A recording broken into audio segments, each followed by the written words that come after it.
Ooh, baby, I'm a fucking music, baby. Ooh, ooh, it's me, Jim. Ooh, let me pull my Jim on out and suck on it like a popsicle, yeah. Cause I'm a bitch, I'm a little bitch. I'm Jim Ooh, and I sing like this. I'm a fool, and I think I'm cool, but I'm not.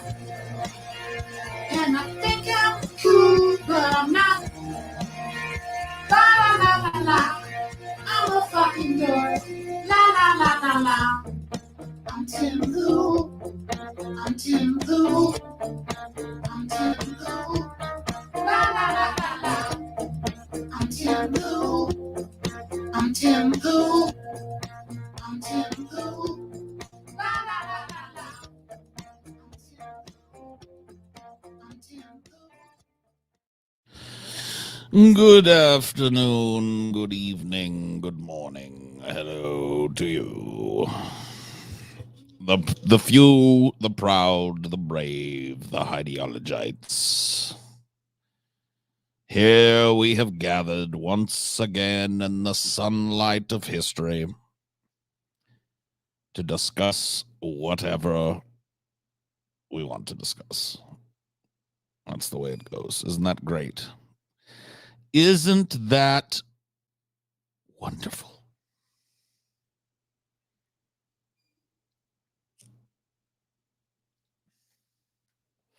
La la la la la. I'm a fucking dork. La la la la la. That's my favorite part, the breakdown. Good afternoon.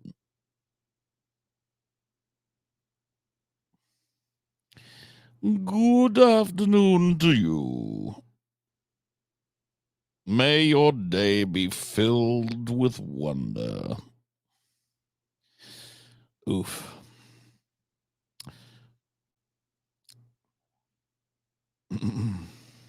Uh-oh, it's Ball. He's back again. That salty guy. He's back. What's he gonna say this time? I don't know. YouTube told you I was live? That's crazy. They usually don't help at all. So very nice of them to pass along word. Yeah, as far as like what to talk about today, I leave that up to you guys as per usual. I don't really have anything. I mean, I'm annoyed by all the same stuff. You know what I mean? I could sit here and just like do a politics rant for you guys, but I think you've heard enough of that.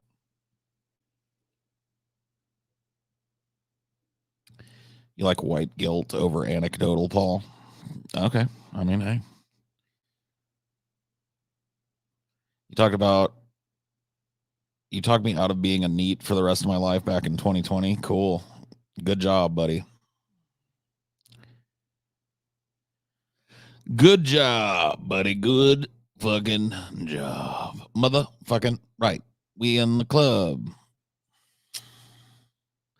Do a politics rant, Paul. Politics is fucked up, man. You know what's wrong with this country? Politics. You know, we fix that problem? Politics. Super chat? Nope, don't exist over here. Don't worry about it. Your presence is pay enough for me. This is free to all, although I do exclusive ideologies for patrons. So if you like this, you can become a patron. But as far as now, don't worry about the money. We're here to hang out, not exchange currency.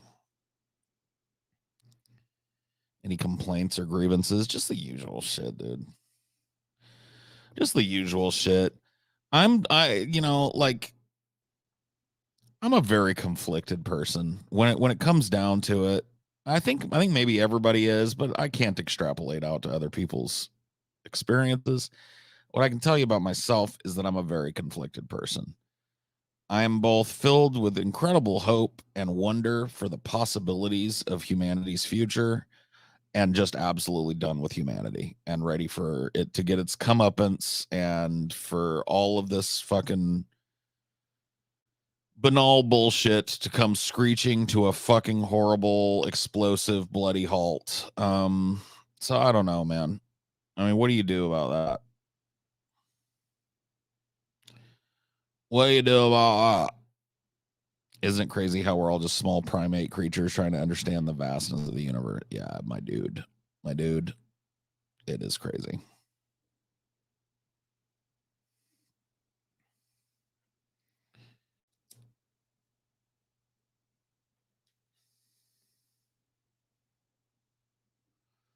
I live near the largest NATO Air Force training base on Earth. Those fighter jets are flying more and more often these days. Oh, dude, I hear them all the time here. I mean, I live near a naval air station. They do test flights and stuff. And like, I mean, just in the year that I've been here, I would say that the presence of fighter aircraft in the skies above where I live has probably tripled. I feel like maybe once a day or once every other day, I see a squadron of 3 doing a patrol, which is pretty crazy because it's just, you know, it's something you saw every once in a blue moon back in the day in this area. And now it's, I mean, you know, like war and rumors of war. I mean, there's just so much going on. Biden seems to be intent on expanding the Middle East conflict, which is what, you know, a lot of us were saying at the beginning of this, that if we didn't get fucking Israel under control and we allowed them to just starve out, 2 million people, that the Muslim world would probably react poorly to that. And they have, broadening the conflict. And, we got that going on. We got China and Taiwan. Ukraine is still raging. Things don't look good, man. If you really look at the trajectory we're on right now, if you really allow yourself to think about it, I know it's tough because, we live in this 24-hour news cycle fucking vortex where it's just like whatever the headline is today is really the only thing you got room in your brain for. I understand, trust me. I cover the news as part of my job. I get it. What do you care about? What do you pay attention to? But if you stop and just think geopolitics for a second, I mean, I hate to fucking doom pill you or whatever, but things are fucked up right now. Things are pretty much always fucked up, but it is not looking good. I feel, and maybe this is just intuition or just experience based on, previous wars that I've seen America commit itself to, but I have that same buzz is in the air. That like America is about to deploy some fucking troops buzz. It just I can feel it, and I know we're already deploying troops in the Middle East. So, maybe that's what I'm feeling, but you get what I'm saying? Like I feel like shit's about to jump off. Maybe not this year, maybe not next year. I feel like the fucking train is on the tracks. It's running. There's a brick wall up ahead and there's not enough braking power to stop it.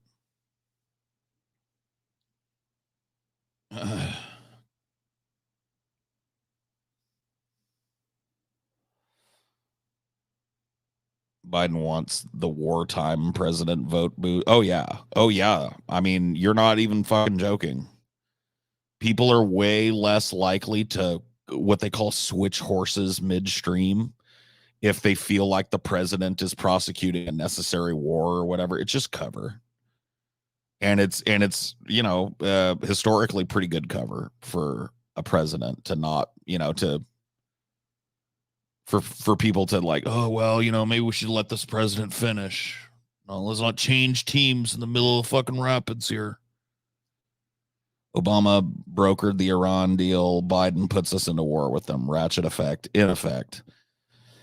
I mean, yeah. I mean, you can't really ignore Trump's contribution to that, canceling the fucking Iran nuclear deal. But I just don't buy this like, oh, well, Iran would be less likely to sign with Biden. It's just like Biden could have fucking done some diplomacy and gotten that deal back into place.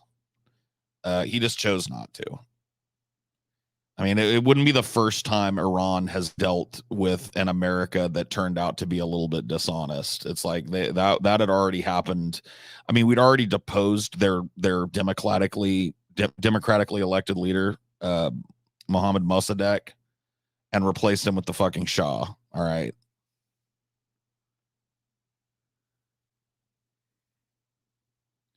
I mean, we'd already functionally destroyed their autonomy and their burgeoning democracy.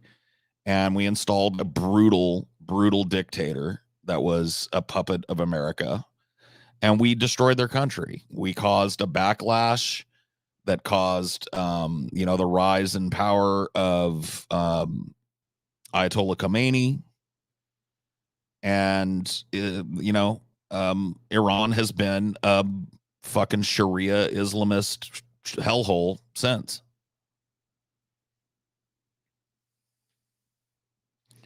So it's like, they signed the original deal and they had no reason to trust us then. So I just don't buy that Biden's hands are tied because nobody trusts him anymore because Trump canceled the deal. Fuck that. Biden could have got it done. He just, they don't want it done.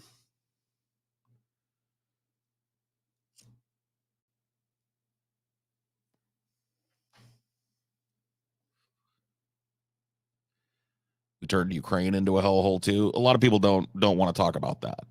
They want to act like Ukraine was a completely independent, flourishing democracy before Russia invaded. It really wasn't. It was a fucking corrupt piece of shit country that was being simultaneously meddled with by the East and the West.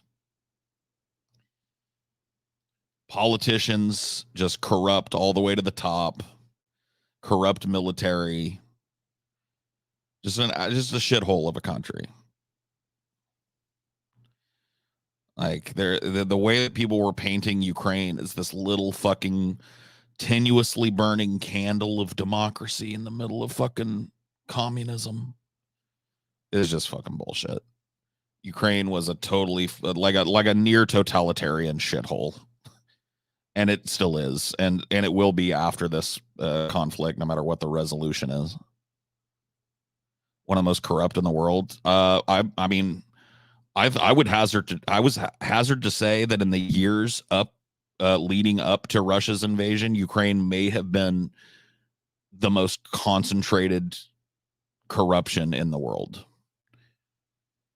Absolutely. I mean, like you guys, a lot of people don't remember this either. You remember like the Trump influencing Ukraine to investigate Biden, right? And the left kind of just threw that away as like, oh, Trump's just being salty, and he was. Trump was just going after his political rival. But the questions that were at play during that, like, what was Trump trying to extort Zelensky to do? Reveal a bunch of fucking hand in glove behind the scenes payments, reveal the direct connection to Biden and his revenue stream and his son's involvement in the oil industry in Ukraine to influence the government there. You know what I mean? Like we've had our fucking dick broken off in Ukraine for fucking, forever. So, but nobody thinks about that. When one of these things breaks out and everybody's waving the flag and everybody's getting misty eyed for fucking democracy and the ghost of Kiev or whatever the fuck, people just seem to forget that we're talking about a totalitarian, corrupt, sold out, wholly owned subsidiary of United States business interests and bad political actors. We're not talking about like this flag waving tiny little country that's just trying to stand on its own 2 feet and express its freedom.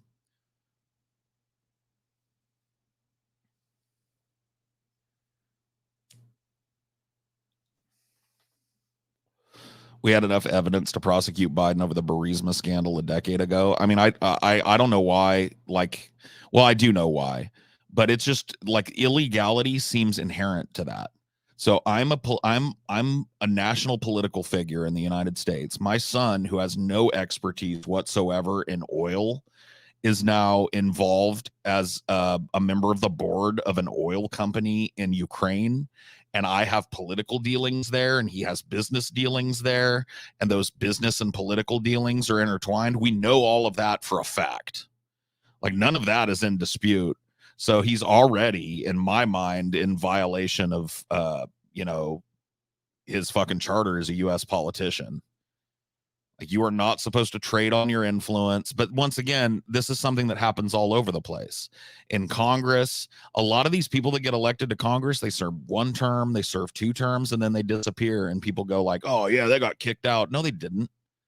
They moved up, right? Their tryout was, will you vote with the corporations in fucking Congress? And when they did that for 2 terms, K Street, ad agencies, lobbying agencies, pro-business, pro-Wall Street agencies came to them and recruited them, and now they lobby the very same body that they came from.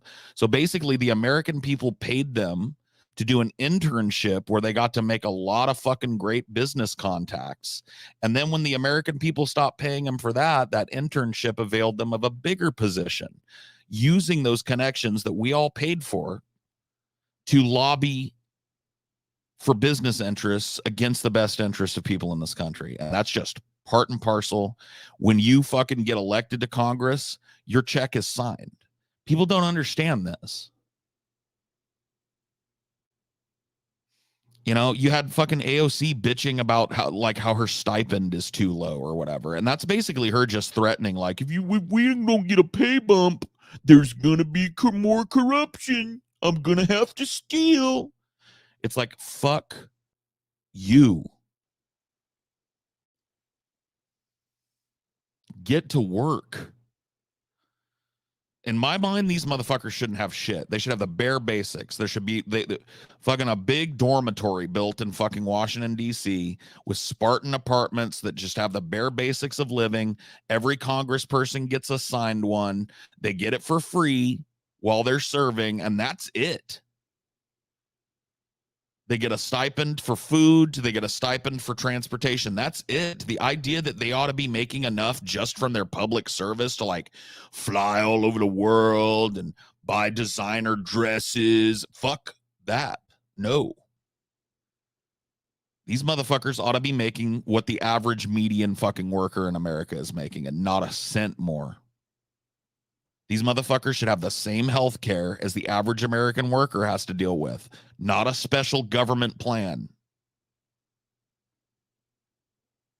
We haven't held these fools accountable. We haven't held these fools accountable for decades.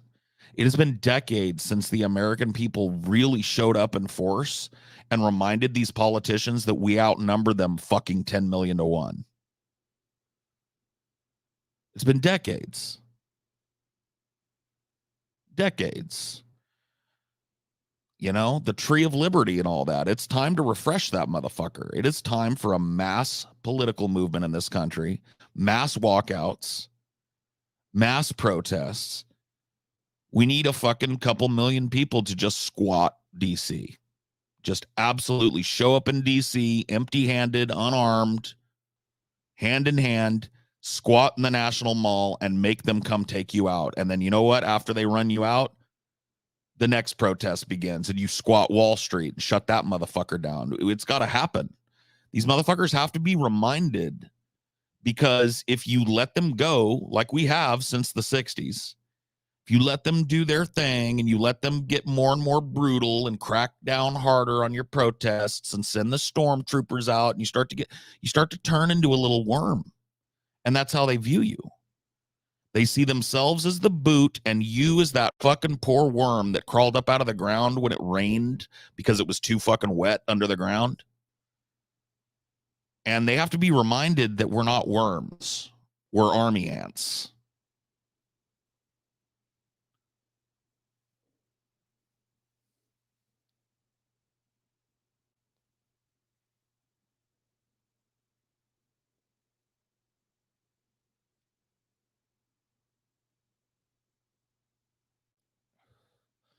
If this is how you feel about Congress, why were you fanning the flames of fear about January 6th, calling the attention to the noose and threats against Congress people? What, am I supposed to ignore that? See, this is the question I have for you, January 6th people. Like, I do think that there's a lot of hyperbole about January 6th. I do think people pretending like it was like the Whiskey Rebellion or something are fucking retarded. But you cannot deny there were a large element of people there that were there to do violence. There were dudes running around with like looking like tactical or officers, looking like on-site CIA, zip ties and full facial masks and tactical gear and shit. You just want me to ignore that? No, Jason, I just fucking called for a mass sit-in protest. I didn't call for a bunch of fucking zip tie chuds with Pepe Kekistan flags to break down the doors of Congress and try and murder and take hostages. That was their doing, not mine. I didn't do it. Like, you're acting like I'm just like pulling things out of my ass. Did they or did they not build a complete fucking stock and noose and hang Mike Pence in effigy outside of it? Did they or did they not wantonly attack police officers? Did they or did they not break into the halls of Congress? Did they or did they not, in small bands of them, walk around trying to find certain politicians? Did they or did they not? Were there or were there not people there in fucking tactical gear, zip ties, and fucking bullshit? That's the question. So are you walking back the Tree of Liberty comment? No. Absolutely not. January 6th was a LARP. No threats and conflicts. The threats and conflicts were toothless. Okay. Gotcha. So I tell you what I'm going to do. I'm going to hire somebody to threaten your mom. Toothlessly. Because I don't really mean her any fucking physical harm. So I'm going to hire somebody to park out in front of her house and catcall her every fucking day. How long do you think it's going to be before she calls the cops and the cops come and drag my fucking agent away? I'll wait. I'll wait. You go, Jason. Because I'm telling you, it'll be about 15 seconds. If I hired a goon to just, hey, toothlessly stand across the street from your mom and go like, you better watch yourself, lady. I'm going to fucking kill you. She would pull out her cell phone and call 911 immediately. A cop would come and at the very least detain and remove from the fucking premises the dude that just made the threat. Why are you mad that that's what happened on January 6th? Bunch of fucking weirdos made a bunch of threats to Congress people. Were running through the halls, calling their names, trying to find them.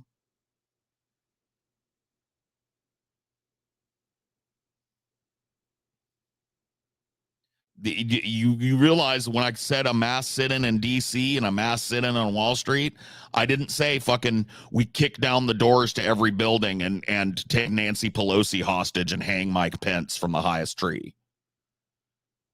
I said people need to get together, link arms, and sit in and force the government to deal with them non-violently, passive resistance. You heard of this? There's this guy, Martin Luther King. He did it once, and it fucking changed the whole shape of the United States. Well, he did it more than once, but you get my drift. He did it at one time.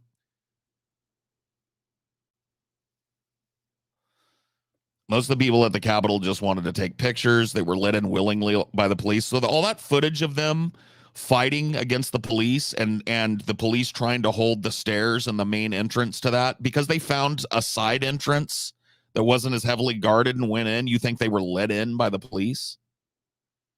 So what was the dog and pony show out in front where the police were crammed in that tunnel and fucking 10,000 people were trying to crush their way in?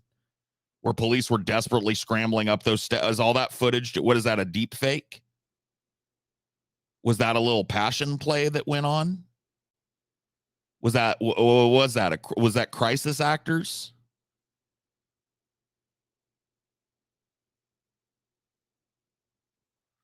A sit-in in Congress? I didn't say a sit-in in Congress. I said the National Mall. Do you know where that is? I said that we need to put about 2 million people in Washington, D.C. in the National Mall. And then I said, when that gets broken up, there needs to be another 2 million people that show up the next week and shut down Wall Street the same way.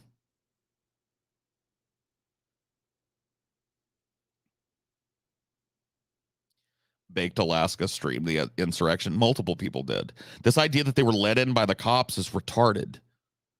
The first people to set foot inside of the Capitol building did so by breaking a fucking window and climbing through it. That's not being let in. So you're just dishonest about it. Like, I'm all for, calling out people that are fear mongering and trying to make it like a bigger thing than it was, but don't pretend what happened didn't happen. That's retarded. No, the National Mall is the big pond, the reflecting pool and park that's underneath the Washington Monument.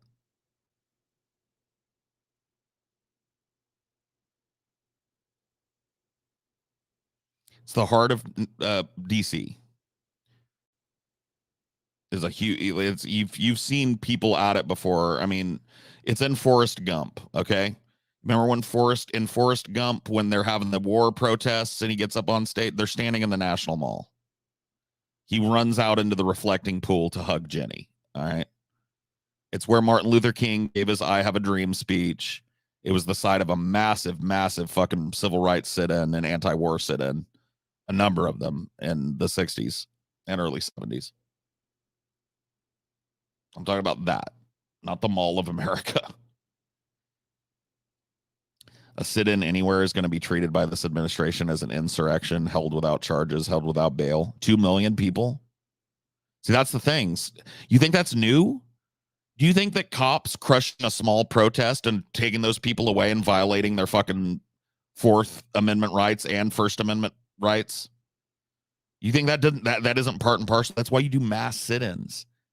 They're going to process 2 million people out of the National Mall and hold them where? Where are they going to put them? They're going to build like a tent city and hold them? That's the point. You show up in such overwhelming numbers that it becomes impossible for them to do it. And in the eyes of the fucking international community, they're going to brutalize people who are just sitting in the park protesting the government. You realize what the fucking backlash to that would be internationally? You don't understand what protest is. When I'm calling for a mass sit-in, I'm calling for enough people to show up where they don't have enough fucking cops to process. What are they going to do with 2 million fucking people? It's about the threat they can loom over anyone who... Yeah, and guess what? That's why you show up in solidarity and linked arms. Have you gone to jail for justice? I'd like to shake your hand. Because sitting in and laying down are ways to take a stand. You ever heard that song? You can sing a song for freedom or march that picket line. If you've been to jail for justice, you're a friend of mine.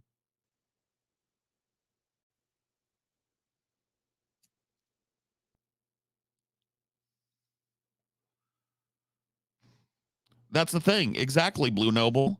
It's like, yeah, if you decide to do a rent protest, guess what's going to happen? The first little piggy is going to show up at your house, and he's going to huff and he's going to puff and he's going to blow your fucking house down, right?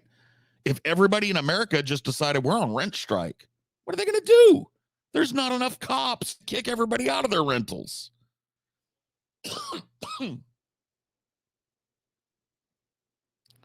Something like 40% of this country are renters. So you're telling me they're going to manually evict 40% of people in a country of 350 million?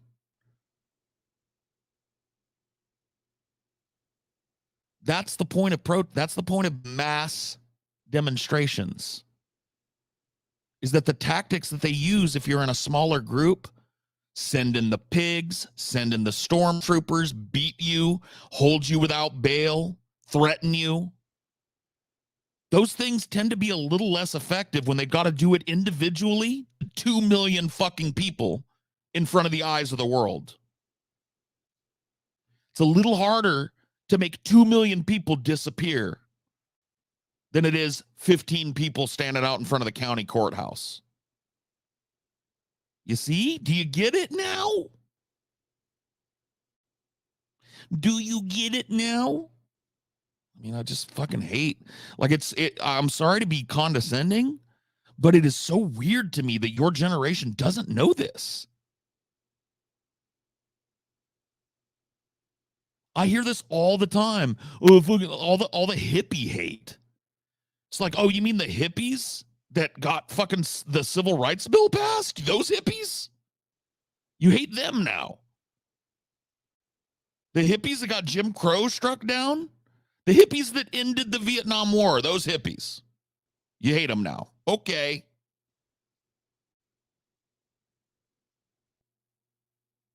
So what they did is just off the table. Mass demonstration, even though it's been really one of the only things in American history that's been proven to move this government. That's off the table. Bullshit.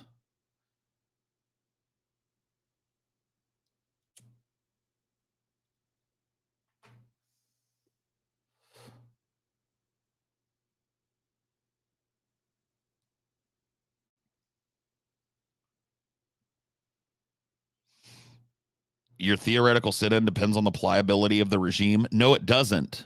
See, that's the problem. The regime can be as impliable as it wants. Impliability doesn't manually process 2 million people through the courts and through the fucking justice system or into secret prisons.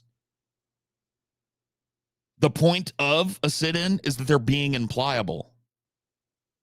They're refusing to listen to the people when we say we want, like, look, you poll nationally in America, something like 67 to 70% of people support nationalized health care, and we can't get it.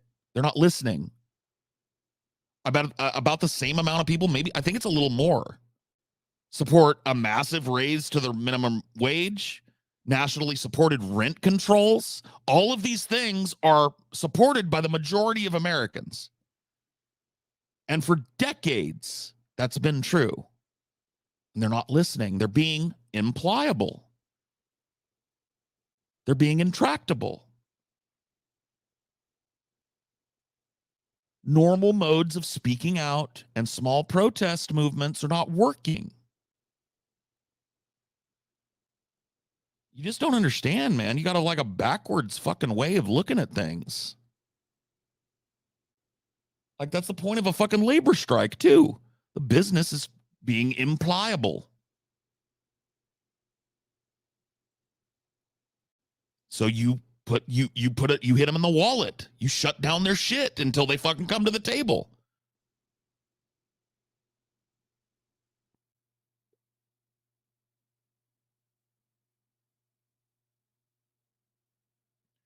When you have a mass numbers of people ready and willing to stand together and speak truth to power and be willing to put their bodies on the line, shit can change. Only then.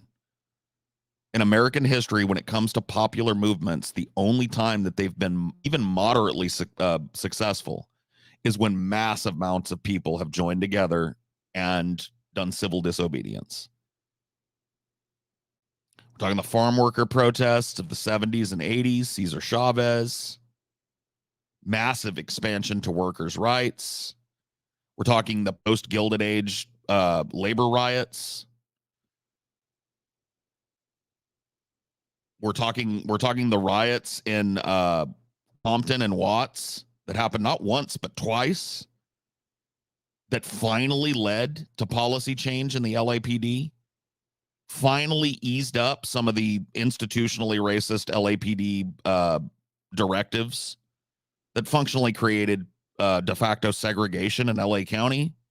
It took 2 giant city-destroying riots for that police action to be examined and changed substantively.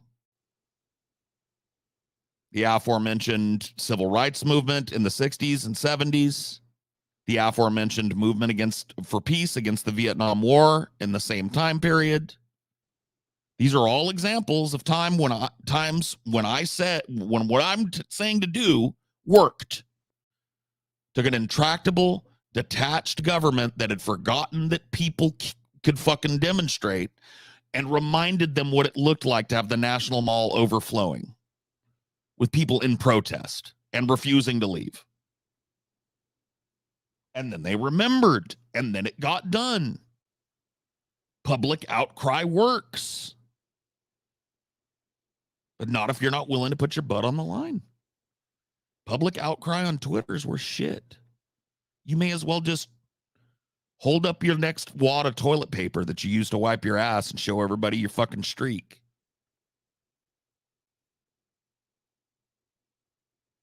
Rawing like I'm doing right now on a YouTube video is not it.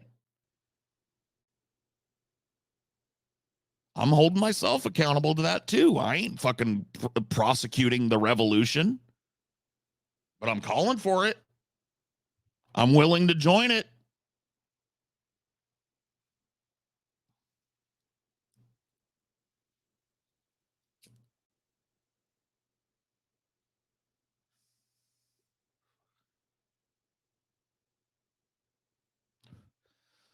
Nah, eulogy, that's provocative language, honestly. I mean, whatever. I may not disagree with you in principle, but talking like that really plays into their narrative that you're a violent psycho. They don't need to be reminded of their mortality. They know about their mortality. These motherfuckers are doing everything that they can to extend their lives and try and look young. They're getting all their hair fucking plugged. They're getting hair removed from their asses and taped to their fucking heads. They're getting their fucking wrinkly old careworn faces pulled back like some hideous fucking skin trash bag.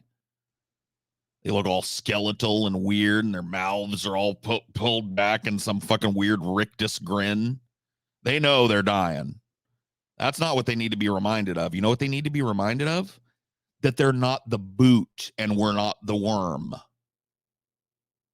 That's what they need to be reminded of.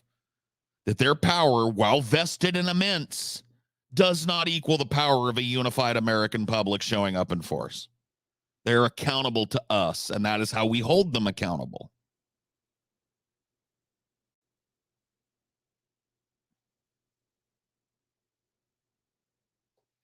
Eulogy kind of right, though. I didn't say he was like, I corrected myself. I didn't say he was necessarily wrong. I just said that that's provocative language that plays into the narrative that these people will use, that the people prosecuting this peaceful, nonviolent civil disobedience are somehow violent psychopaths that want to kill everybody. That's not the way you get it done. It just ain't.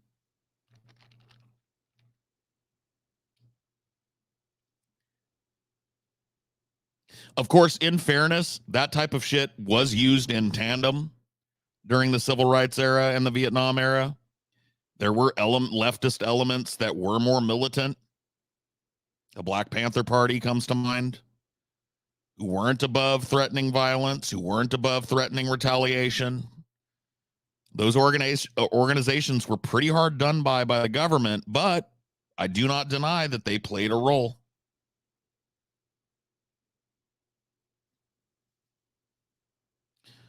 Aren't mass demonstrations ultimately threats? No, not really.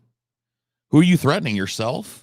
See, that's the thing about nonviolent civil disobedience is what am I threatening? To sit here and rot and die? Yeah, I guess I'm threatening my own well-being by denying myself access to shelter and regular food and water and all the stuff that comes with sitting in. But you're not threatening anything with a fucking nonviolent sit-in. Like, you may not disagree with them, but like the Stop Oil Now protesters that block up a street and sit in and refuse to fucking move, they're not threatening anybody with that. Like, what's the threat? Like, what can you, striking is nonviolent, as long as it's kept nonviolent by the company and the powers that be, absolutely. Strikers will defend themselves from, violence and exploitation. But yes, the idea is never let's go beat them up till they give us a contract. That's dumb. You beat up their wallet. That's a labor protest. You make this company go like, we're losing a fucking $1 million a day on this shit. Let's just give them give them half of what they want. Then they come to the table and then they say, hey, we'll give you half of what you want. You say, no, you won't. You'll give us 85% of what we want. And now you're negotiating. You see, now the company that was just refusing to negotiate or refusing to fucking give any credence to your union is now haggling over how much of a good contract you're going to get. You see, that's how it works.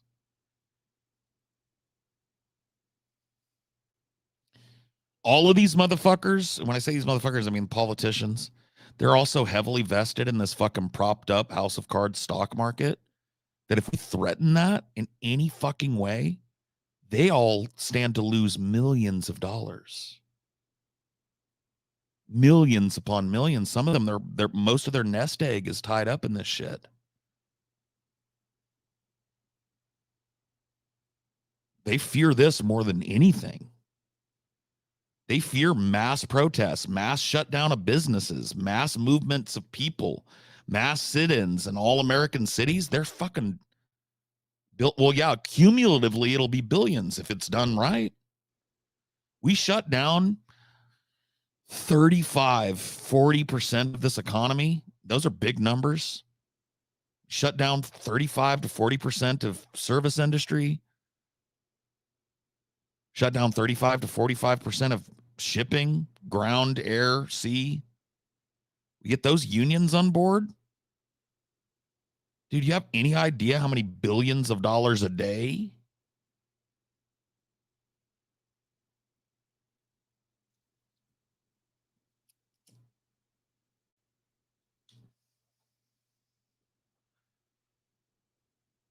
They'll be shitting their pants. That's the threat. Yeah. If anything, it's an economic threat to them. It's you want to keep grifting? You better give us our piece. You didn't pay the middleman. Most Americans have money in the stock market. Yeah, but most Americans aren't as heavily vested as the insider traders that I'm talking about, the Pelosi's of the world. Right? These motherfuckers have millions of dollars of stock and options. They hide a lot of it. They do offshore trading under different business names. They move their money around. There's this thing that got exposed when I think it was the Panama Papers came out. It was like the ring of fraud, they called it, where it showed what these businesses will do to not have to pay taxes in the United States. They will set up a headquarters in Ireland, right? Because Ireland has more permissive business laws. And then they will set up a subsidiary in Eastern Europe and funnel all the money through that so that they don't have to pay any taxes in Ireland. And then to make sure that they don't have to pay the pittance of taxes in some of these Eastern European countries, they ship it to a fucking Bahamian island where there's no tax. And then on the books in America, well, you know, our U.S. division didn't make any money. It was all a wash. We reinvested all the money. No taxes owed. Cool billion sitting in the Caymans. And this is still going on. This loophole isn't closed. This is how they do it. This is how they play the game. You do that, you decide you're going to circumvent paying your taxes, you'll be in prison.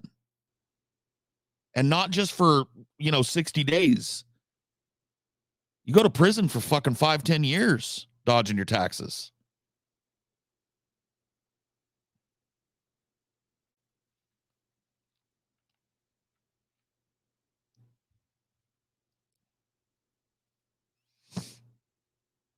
Smirking Gun, hello. Glad you were able to make it. It's the normal time I stream, so give some opportunity, some people to kind of see the show that don't normally get to. But welcome.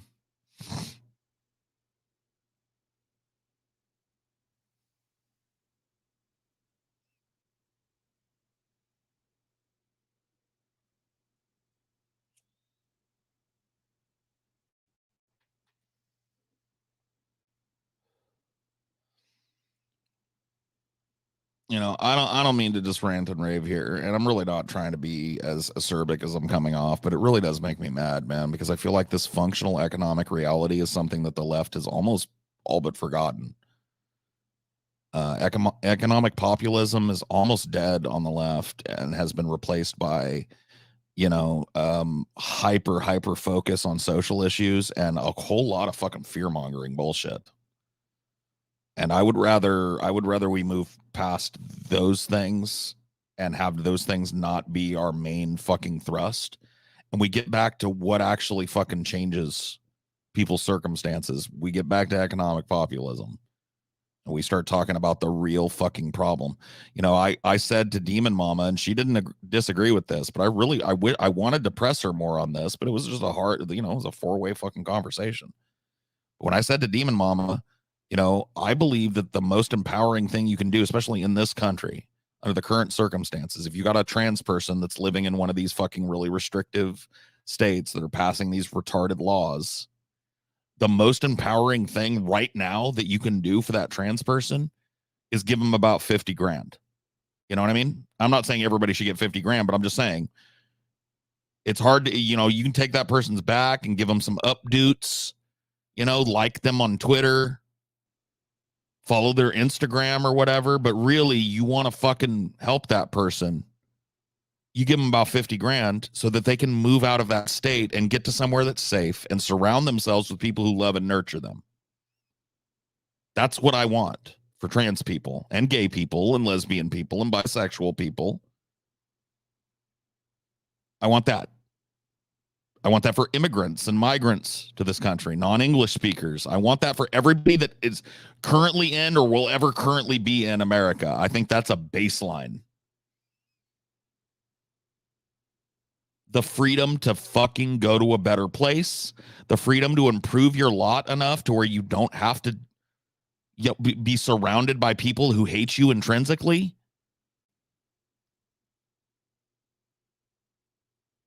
Like, what better way to empower a trans person than that? What other single thing could you do? Single act could you do to improve a trans person's lot in life, outlook for the future, surroundings, nurturing environment? Like, what could you do?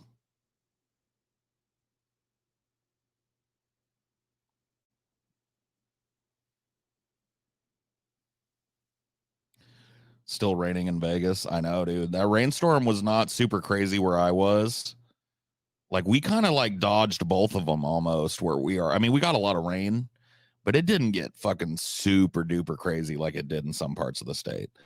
Like north and south, we got hit. And I'm right in the middle, you know, so whoops. Just skirted it.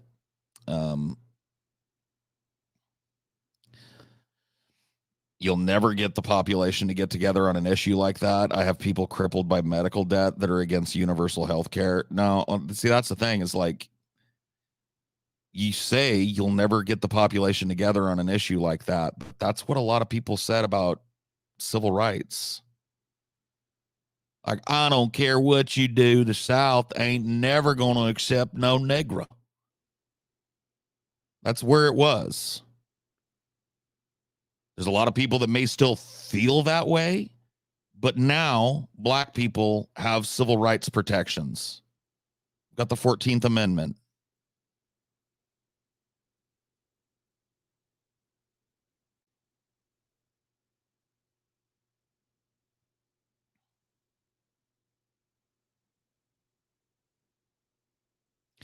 What could you do? You can make sure that the courthouse uses they, them pronouns when they send you to prison for being homeless. Right.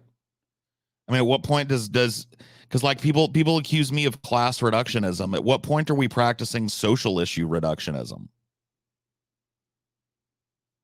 Like, at what point are we boiling all of our politics down to the gay struggle, the LGBTQ struggle? What about migrants? What about immigrants? Have we just fucked all of them off? What about minorities? What about racial minorities and religious minorities in this country? Have we fucked all of them off? Is that what the left is like? That's where we're at.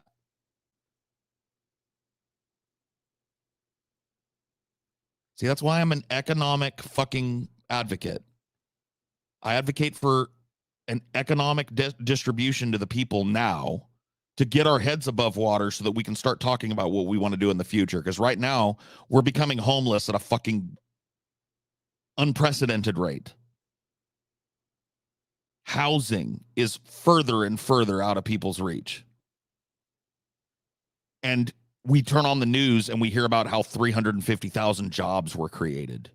And everybody's crowing about that on fucking CNBC like it's some goddamn great economic indicator, when the jobs that were created were all fucking shitty jobs. Non-union jobs, low paying, minimum wage, entry level bullshit. People got to work 3 of those to put food on their fucking table and a roof over their head in this country. Give me a break.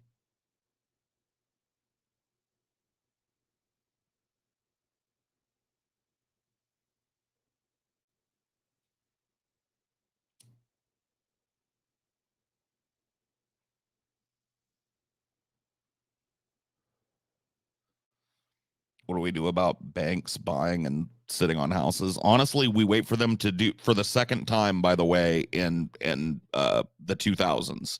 We wait for them to crash the housing market. And then they're all going to be left sitting on all these houses that aren't worth a fucking quarter of what they paid for them.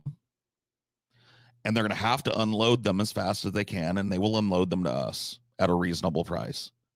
But it'll be at our expense. We will help cover their fucking losses, because otherwise they would go insolvent and they're too big to fail. The international economy would crash. So that's exactly what's going to happen. They're going to squat in these houses and push the prices to such obscene and unattainable levels for most people that their houses are going to be worth dog shit.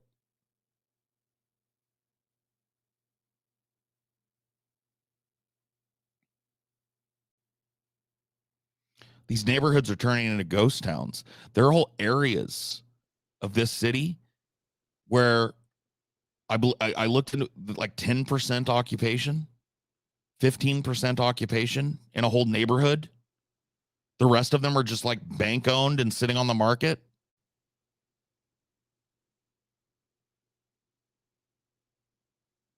And then there's homeless people clogging up every goddamn social service and sleeping on every park bench downtown.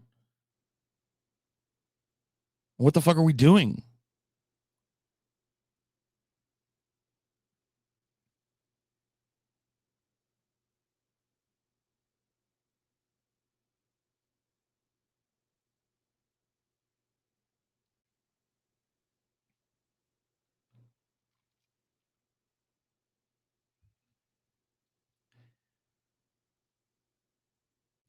It's not just big empty mansions, though. It's these little single family homes sitting empty for months, years.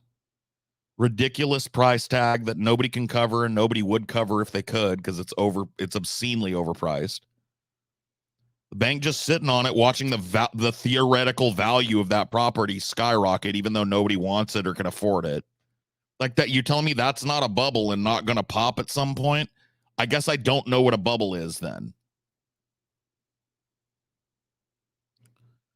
I mean, like, housing is obscene in pretty much every municipality in this country. It's going, I hear from people, it's starting to trend down in some areas. Yeah, and it's remained completely obstinate in others. And trending down is not what is needed. There's a house, dude, I shit you guys not. There's a house less than a block from where I'm living right now. A big corner lot house, 2-story house, big house. But in a fucking, it's not huge, and it's not the most luxurious house you've ever seen, and it's in a pretty fucking bog standard neighborhood. Dude, they want $500,000. $500,000 for that house.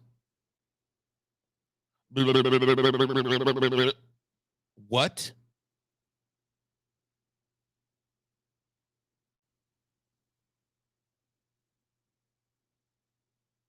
Tell this to a liberal and they'll outright deny it's happening. That's because a liberal knows nothing but to crow economic populism.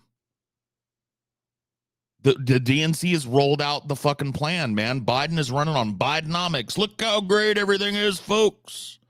Like I said, you're going to hear that number out of him. 300, you're going to hear him stumble over it. 350,000 jobs created. $350,000 credit check. You're going to hear it.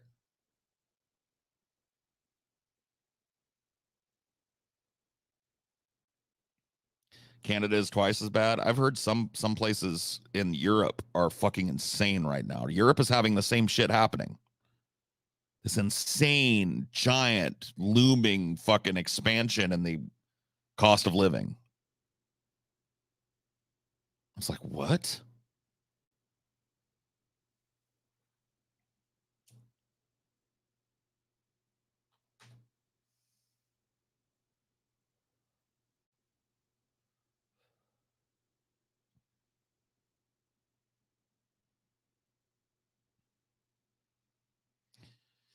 We paid $19.26 for a 2-bedroom nurse, security guard, and retail worker. 3 incomes, still having issues. Ridiculous. Of course. No, it's fucking insane, dude. Like there were a lot of these jobs. So when I was a kid, when I was coming up and into my teens and 20s, a couple of those jobs that you just mentioned were considered to be like these kind of like upwardly mobile, middle class, trending towards upper middle class jobs that were kind of easy to get. Maybe not security guards so much, but nurse and retail workers, right? Especially nurses. That's crazy to me, because nurse used to be like anybody could go to school for it. You get a good job. They're in demand. They're paid fucking well. They got good medical. Nurse used to be a good job. Retail worker used to be a good job. Upwardly mobile, dude. When I worked for Starbucks for 8 years, I went from being just a new hire, a bog standard employee, to a shift supervisor, to an assistant store manager. And I was offered more ups than that. They wanted to give me my own store. I didn't want it. I didn't want them additional they weren't going to pay me enough. You know what I mean? But there were plenty of people that moved up to that. And then guess where they do pay you enough? District manager. Like that line was like open to people. And it was something that like average people could shoot for. Now it's absurd. Now it's a joke to even bet on that.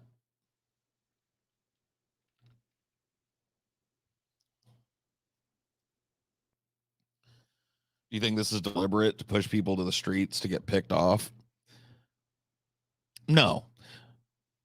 No, I don't think that it's deliberate to push people to the streets, but it is to push people. It's to push people's limits. How much are you willing to take? Like, we've got you bent over a barrel 8 ways from Sunday. Everything's fucking retardedly expensive. You've got no pay increase for the inflation that's happened. Your wage, and for the last 40 years, really has not matched inflation, has not grown with these companies' fucking profits. It's wildly out of whack. They're fucking you 8 ways from Sunday. How long are you going to sit there and placidly kind of like take it and just grumble about it? You know, that's the question. That's what they're pushing. They're betting that you're willing to sit there and take it in the ass for the rest of your life. And then they can rope your children into the same fucking devil's bargain where they're pissed off and barely making it and anxious as fuck and still working, still spending, still consuming, still chasing that dollar green American dream. And then by the time they're old enough to realize they got fucked, you wad them up like a piece of tissue and you throw them away. They end up dying in some fucking nursing home or out back of some fucking hospital somewhere. See? That's what they're pushing. They're pushing your willingness to be yet another generation that sits here and gets horse fucked harder than the one before it. The question is, will you do it?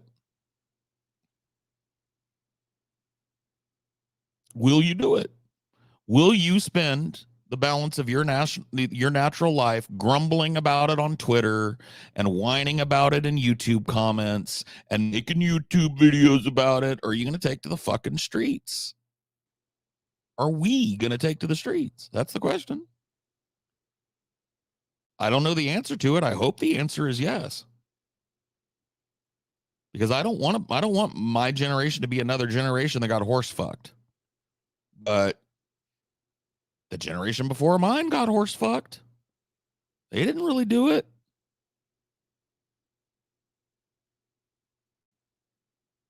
The last generation of Americans that didn't allow themselves to be piped, dicked down by the crew, by the whole squad, were the boomers. The early parts of their life, they said this much dick and no more dick. And they won massive victories with their civil disobedience. Then they all got funneled into the machine. And guess what they got for that fucking capitulation? They got horse fucked out of their pensions. They had their unions destroyed. And they handed that legacy to my generation, X and early millennial. And guess what? I'm fucking pushing 45. And my generation got horse fucked. I'm not doing bad, but I have precious little to show for my years of labor. You guys think I got some big giant bank account where I just been saving because I worked my whole life? Fuck no, I spent that living. So I'm doing okay now, thanks to the graciousness of the people that watch me. But hey, one day that dries up, I'll be right back in it with you. I've been there before. I'm not free from all of it now. I still deal with bullshit. I'm still overpaying for a pretty shitty little fucking 2-bedroom house. You know?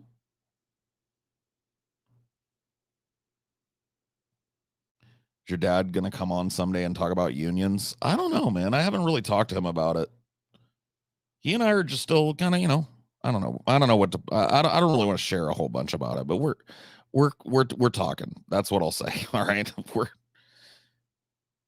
It's been a long time that we haven't talked to each other. And so I think we both got a lot to say and don't really know how to do it. And that makes sense. We're very alike. But yeah, I don't know. We're not quite at the point where I'm going to have dad on as a buddy on the podcast or whatever the fuck like that. He and I are working it out. And I guess that's better than just an endless stalemate.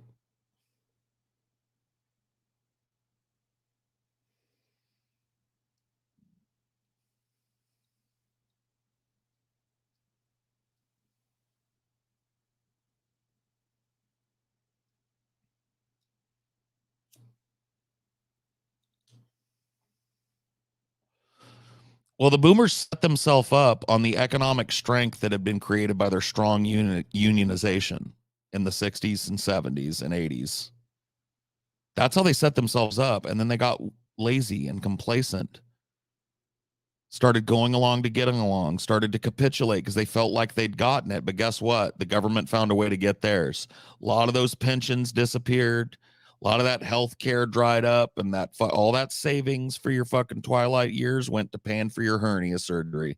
And then you're fucked. And that happened to a lot of these boomers, dude. A lot of these boomers should have retired fucking 10 years ago and are still working because they got fucked out of their pensions. They got fucked out of their futures. They got fucked out of their homes. So trust me, they fucking sowed the seed and they reaped the whirlwind.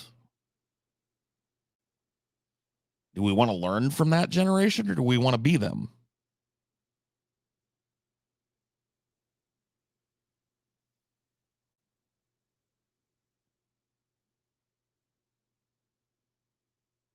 The wife and I love you, Paul. You have us over here like word, Paul. Well, fucking word to y'all too.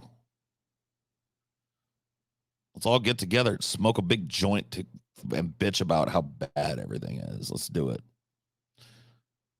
We'll do a double date. Me and Amelia, you and your wife, we'll go get a steak, smoke a joint.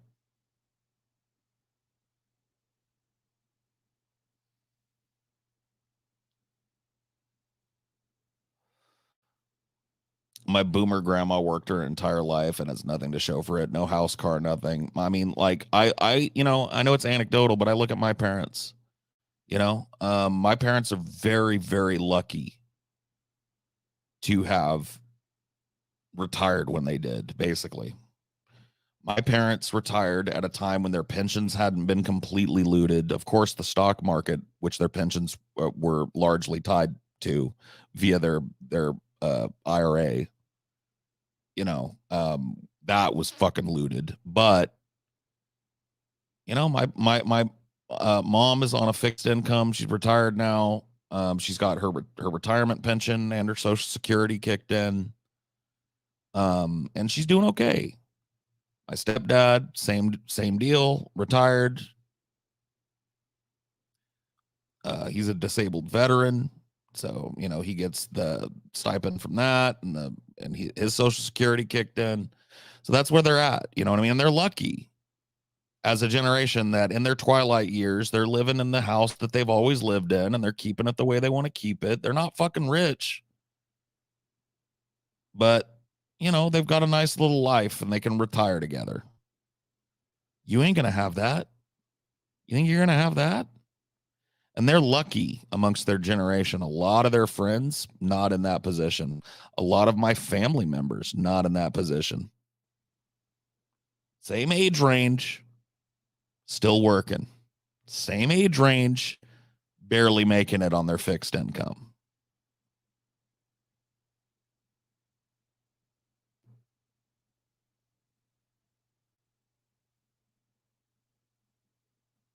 Work till you die.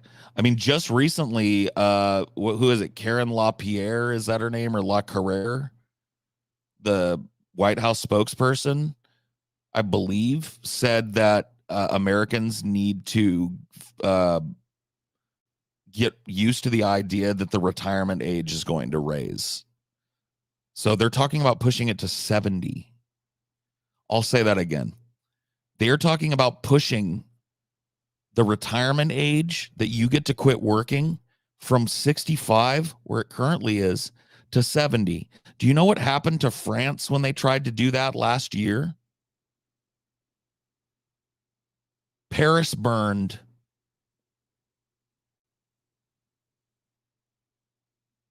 That's called austerity.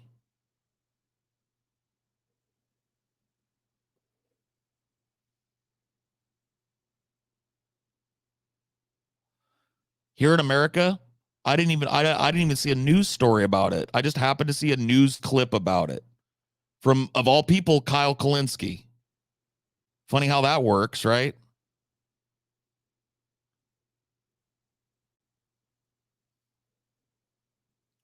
Only person in any kind of media that I saw cover it at all. That's where American social fucking consciousness is at right now. That's where our class consciousness is at. Historic lows.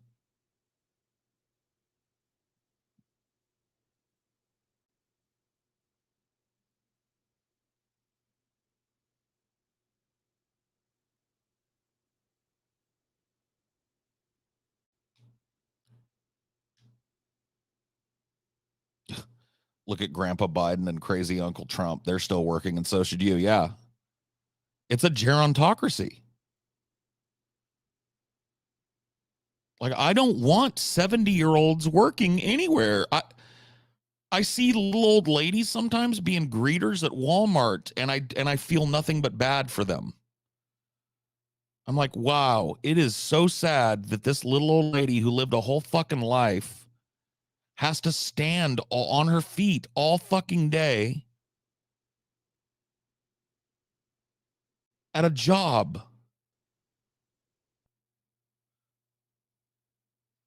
And it's just like, so the question remains, once again, that I was asking, not just you, but me and our generations in tandem. Gen X, millennials, Gen Z, up and coming Gen fucking Y. Are we going to do, or is that what we're going to do? Are we going to be little old ladies standing in front of some dystopian fucking corporate warehouse hellscape? working our fucking little old lady feet to the bone.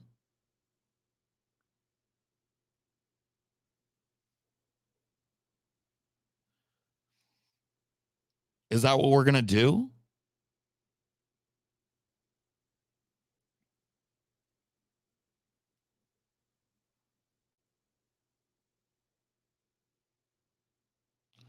Like, I really want to know.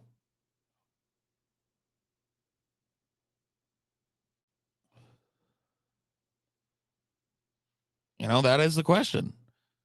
You know, that's how they push you.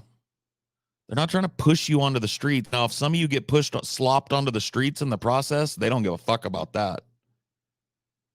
Hey, if you gotta break a few eggs, you know what I mean? You're mixing up a cake and whipping that batter up. Sometimes a little slops out of the bowl. Oh, well, what do? You get a rag, you wipe it up, you move on, right? So in that case, I guess maybe they are pushing you onto the streets, those of you at the very fucking edge. But you don't matter.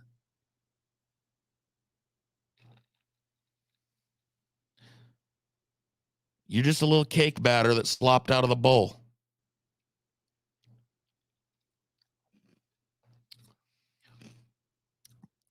My friend Pranav. I've known Pranav for probably like over 10 years now, maybe. Pranav, young professional. I was friends with him when he got married. I was friends with him. You know, he's as a family now. He's become a family man, young professional dude, doing really well. You know what I mean? Had a nice little family.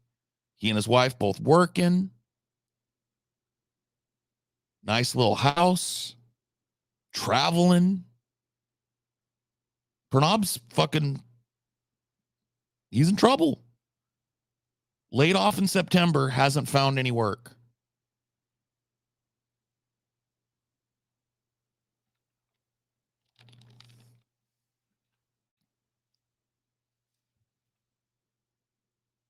Think about the disruption of that. Well, you ain't a failure, Pranav. You listen to what I'm talking about here, my dude. You listen to me. Don't make me go elder on you, dude. I'm your elder. You fucking listen to me. You ain't no fucking failure, bro. Look at what you did with your life. Son of immigrants, right? Came to this country, fell in love, headed a family, worked your fucking fingers to the bone to get through school, busted your fucking ass, right? And we're just getting to a point in your life where you were seeing the fruits of all of that labor and all of that dedication.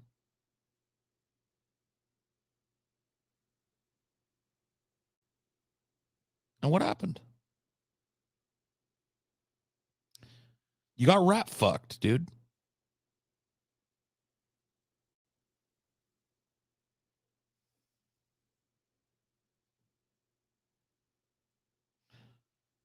Yeah, 14 years we've known each other. And I watched that happen to you. And it's exactly what I'm talking about here today. Like, you're one person. How long is everybody else going to stand by and watch that happen to you and pretend it's not going to be them next? Now, I'm not trying to catastrophize. You're going to be fine, Pranav. See, that's the thing. You're a hard worker. You're a smart dude. You're going to figure it out. I know you will. So I don't want to make you feel worse, but I'm just letting you know. You want to blame somebody, you know who's to blame, and it ain't you. You didn't get fired. You weren't derelict. You weren't a delinquent of duty. You got downsized out. You were just a number on a spreadsheet, and that saved them some money, and you got rat fucked out of your career.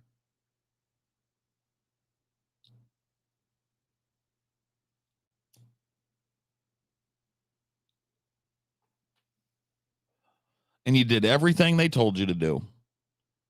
You followed the rules. You abided by the law. You started a family. You paid your way through school. You worked hard. You worked your way up. I remember you worked your way up through positions in the company, had some growth in your fucking net worth. You did everything that they tell you that you're supposed to do.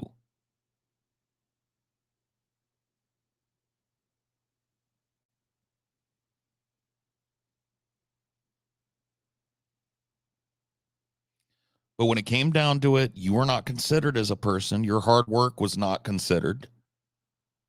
You were just a few zeros on a spreadsheet that needed to disappear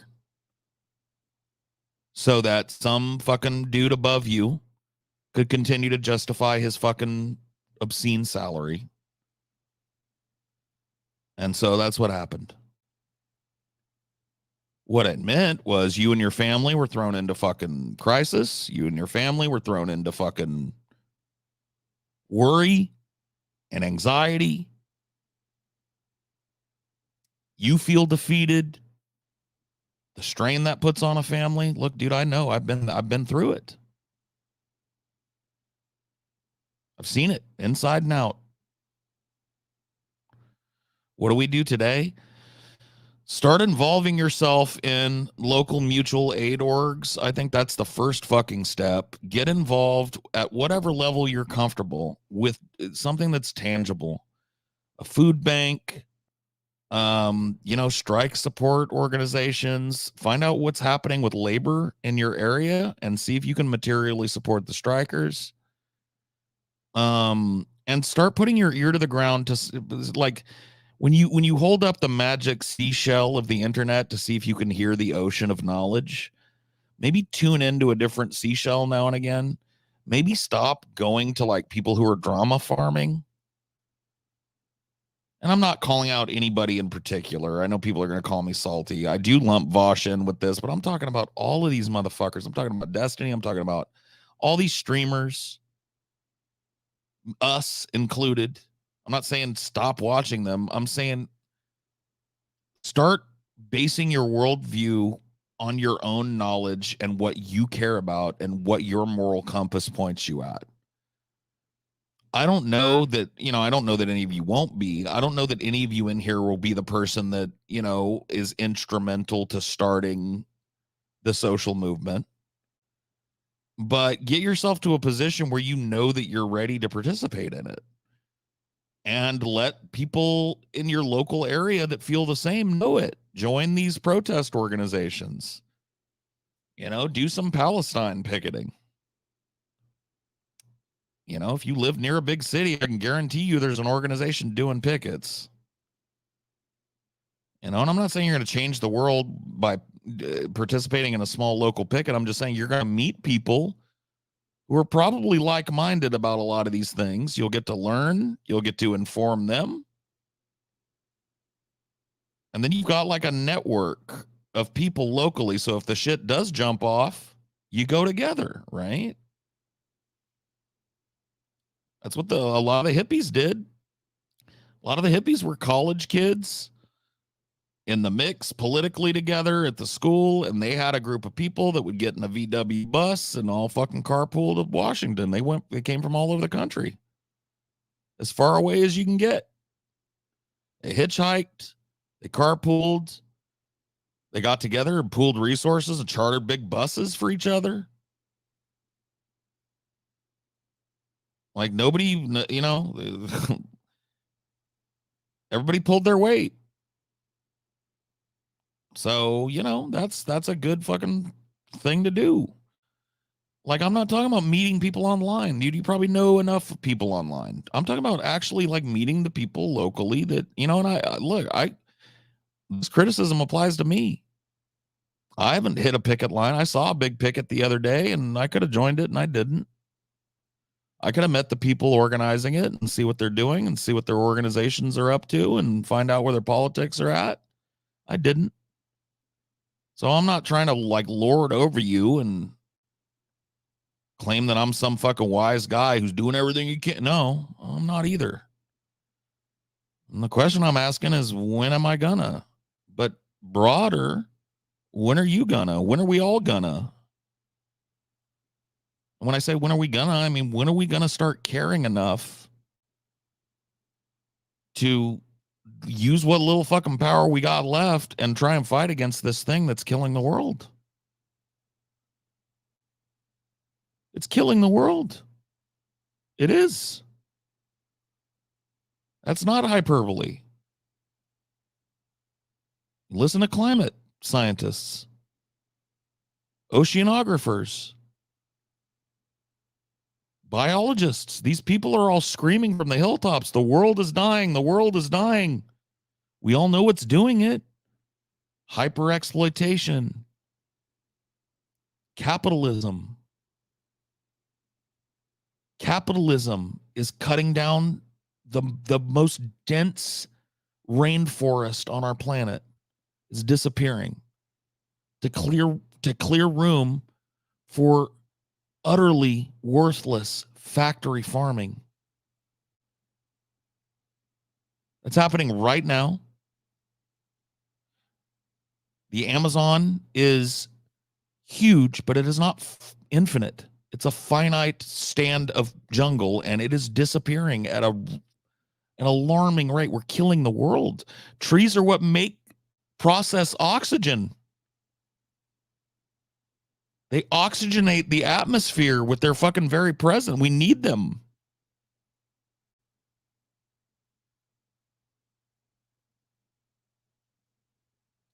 And that's just one thing. That's just one forest, one jungle on the planet.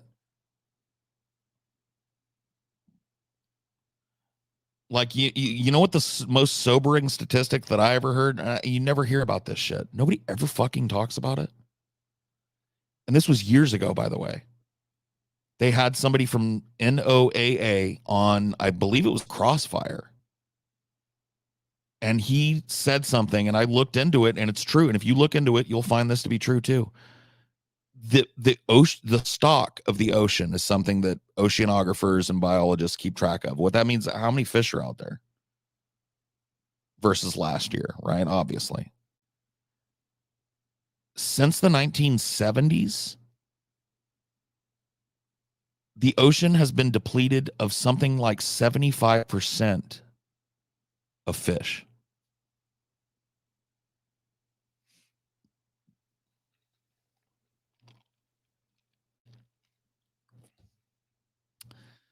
There is 75% less life in the ocean as an aggregate than there was in like the 70s. The world's dying. The planet and everything on it. So what are we going to do?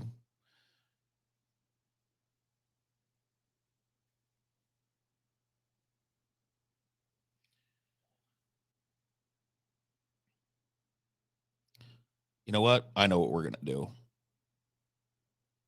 I'm too blue, baby. I'm a fucking loser, baby. Ooh, ooh, it's me, Tim Blue.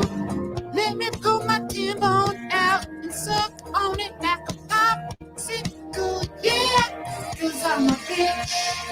I'm a little bitch. I'm too blue. And I sing like this. I'm a fool.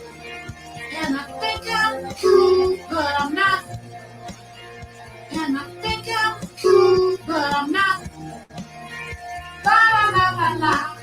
I'm a fucking dork. La la la la la. I'm too cool. I'm too cool. I'm too cool. La la la la la. I'm too cool. I'm too cool. I'm too cool. La la la la la. I'm too cool.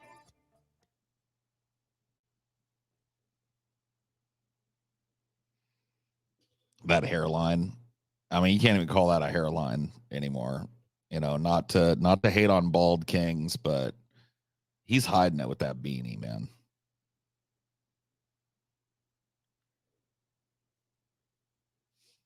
I love the full clip of that too, because he chastises the dude.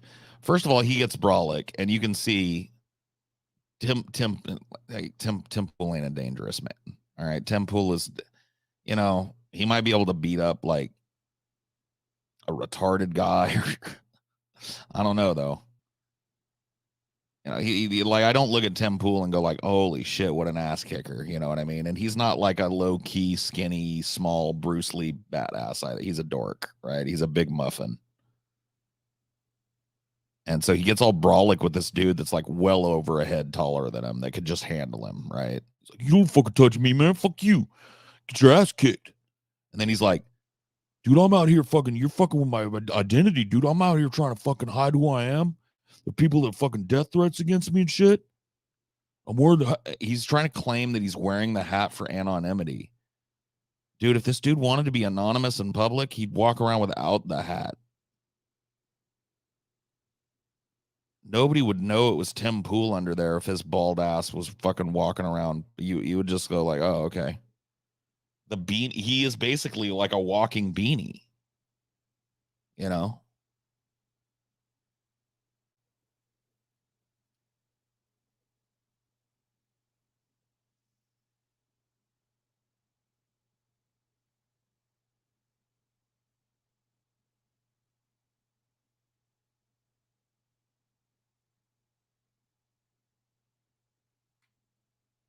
Yeah, that's why I said I don't know, Metal Mechanic. Because, you know what I mean? Depending on the type of mental retardation or whatever, physical developmental disability, you know, people that have those kind of like intellectual disabilities can fucking kick some ass sometimes. So I hesitated when thinking about Tim Pool facing off against a retarded guy because I think the retarded guy might win 9 times out of 10. You know,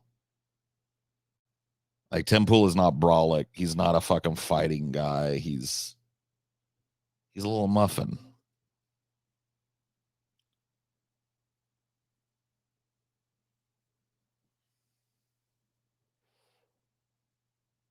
He said it. He said what?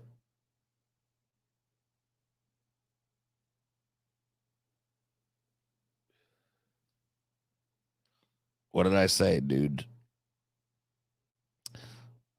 Los dos tutala bida se deleki blasta blupala bida se keleki Sephiroth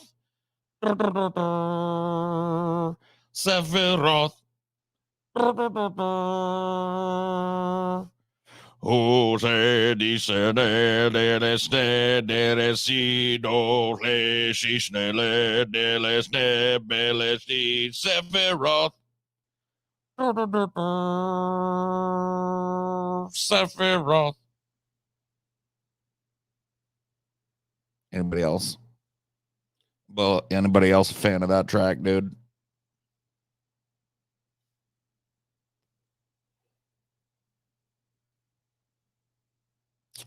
That song slaps fucking ass, dude. That slaps big fat asses and leaves big fat handprints on big booties, dude. That song is kick ass, bro. You guys don't know that song? Oh my god, let me fucking help you out real quick. All right. Paul's ego's got to fucking take care of this for you. You've never heard One Winged Angel?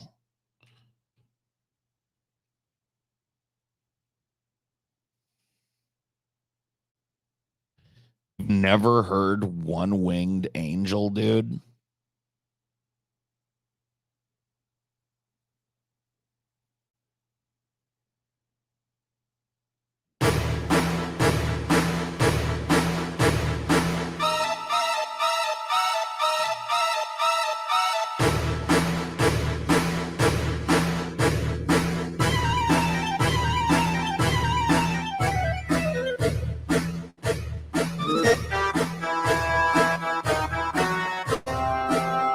I don't know if I can get away with just playing this, but this is the final boss music. There are metal covers of this. There are actually versions of this that are done by an entire like professional symphony orchestra. I mean, this is a badass fucking song. This is the final boss music for the original Final Fantasy VII, where you fight Sephiroth and he reveals his true form, and he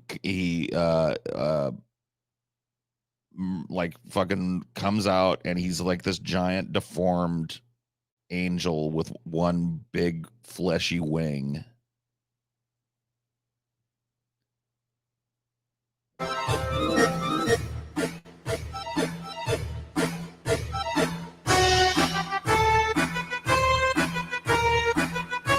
Well, it's a great song too if you played the game Lanterns, and you know this, but I'm just saying, like, it's a great song if you played the game because it ties a lot of the little themes into into it.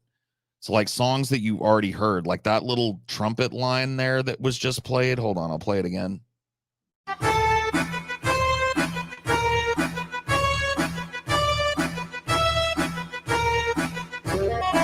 So that is reminiscent of other areas in the game and other themes that you've heard in the game. So it like wove together the whole soundtrack into this huge, big, grand finale moment. I'll try and play that part, the part that I was singing anyway, or poorly imitating.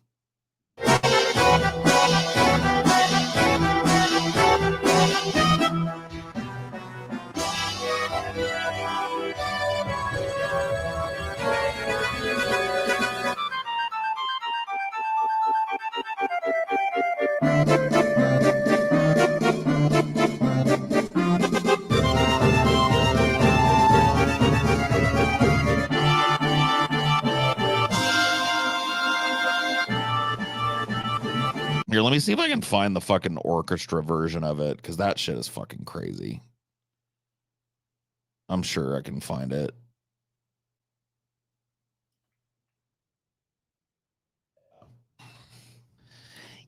Yeah.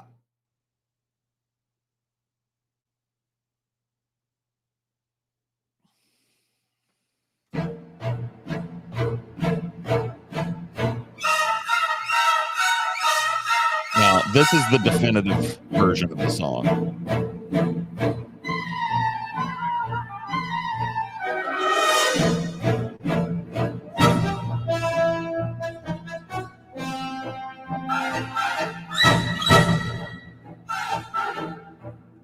Yeah, this is, I mean, this song is fucking crazy.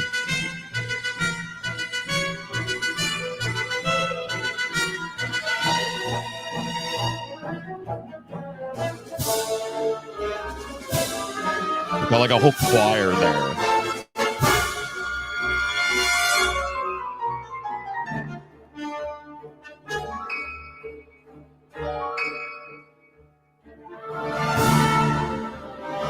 I mean, it's pretty dope.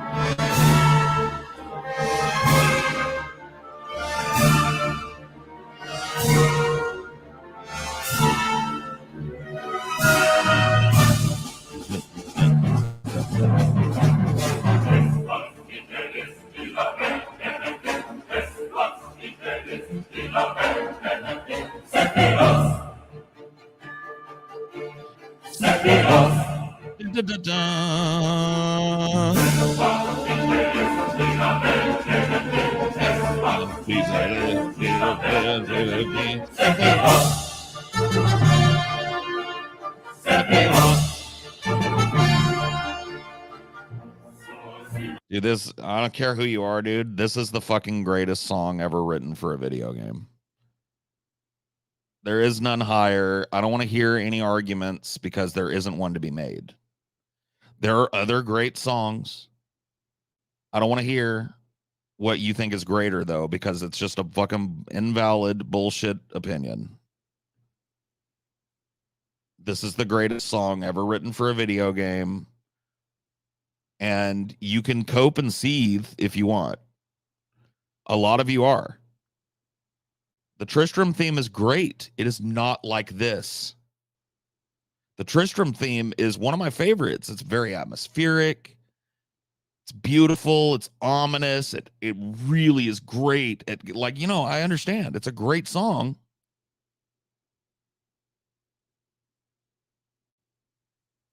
But this is the finest song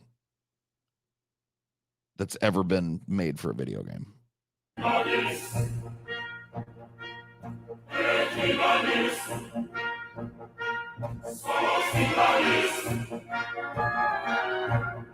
It's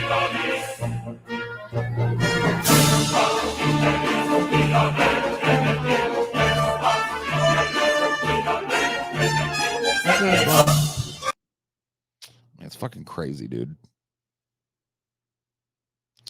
Even better than Rip and Tear, yes. Better than fucking Doom. Better than fucking Final Fantasy X and anything in it. I mean, there's just people. I mean, people get real fucking stupid about this. My first time hearing it, you gotta understand, dude. I never played a single Final Fantasy game, so I had no idea this existed. I know. Well, for me, it's top one, but sure. If you don't put it in your top five, I'm not taking you seriously.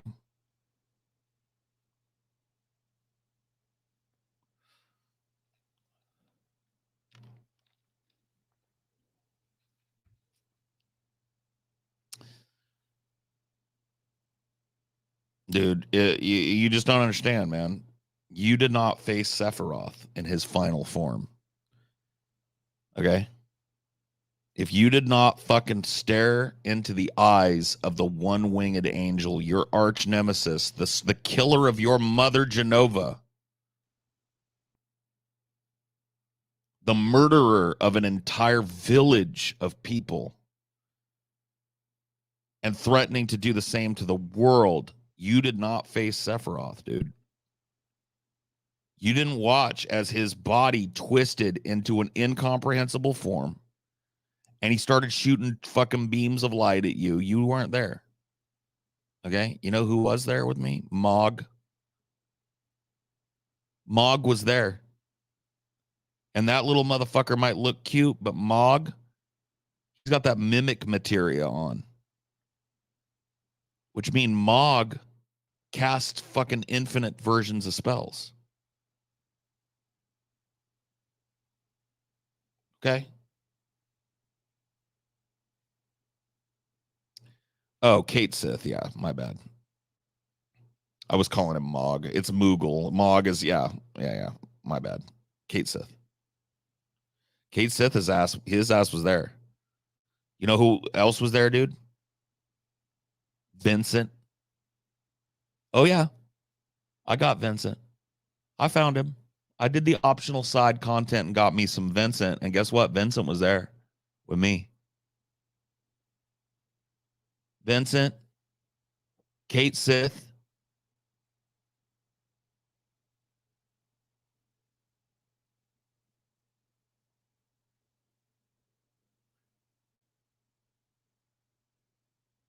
Interesting final team.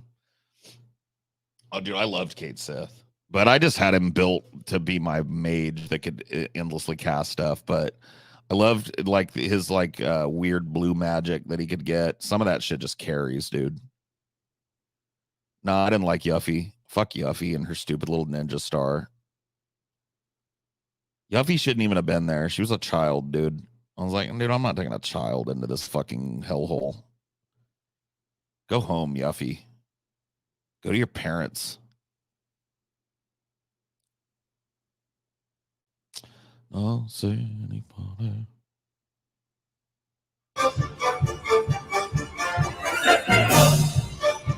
Yeah, no, Nanaki, dude. No. You're wrong. Red 13 is a furry fucking character. He did not need to be there. I hated his whole quest line. I hated him. I wish I could put him back in the lab. I wish I could have fucking kidnapped him out of that Red Mesa area or whatever he was in when you get him and take him right back to that fucking Mako lab and put him in the cage where he belongs, where a freak like him belongs.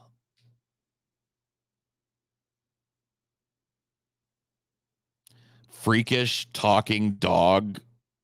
Come on. That cast magic spells. We want, oh yeah. You guys are all like, this is bad take, Paul. You want that running around outside your house? You want the next stray dog you see to cast bio on you? Or Byaga or whatever the fuck and poison your whole neighborhood? I thought not. Oh, no, you don't, Johnny. Don't put me in a cage, Pink Eye. Leave me alone.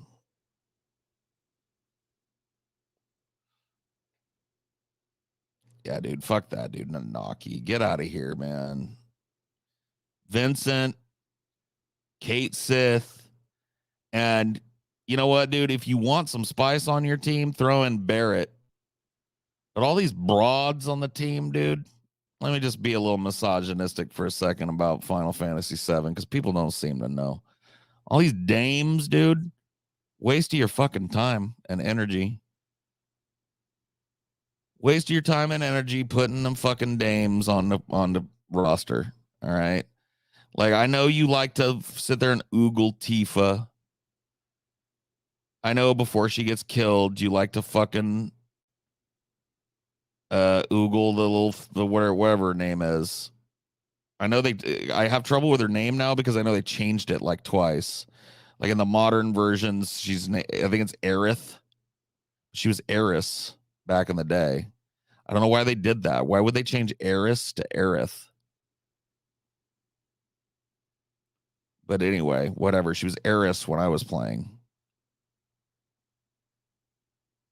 So yeah, you throw Barrett in there, dude. You want a little bit of spice on your team. You want a little different build. You throw Barrett in the mix. You do Barrett, Vincent. That's a vibe. I mean, all the teams are viable. Let's be honest. The materia system in that game makes it so you can pretty much fucking build anybody to do anything, which is what I did. I made Kate Sith just like a black mage who had infinity casts of fucking Knights of the Round if I wanted him to. So, but I like using Ultima. So he could just chain cast Ultima for a while, which was nice. And then Vincent because he's just cool. Why are you racist against ninjas? Because Yuffie's not a ninja, dude. She's a wannabe ninja. She's like a ninja fangirl who attaches herself to the fucking party at some point. And for some reason, they just drag this like teenager all over the planet fighting ultimate weapons and shit. It just doesn't make any sense. I did Tifa's storyline because you have to beat the game, and then she never had any part in my party. She was removed, and her equipment was removed, and she was forgotten about. And she's a fucking thief.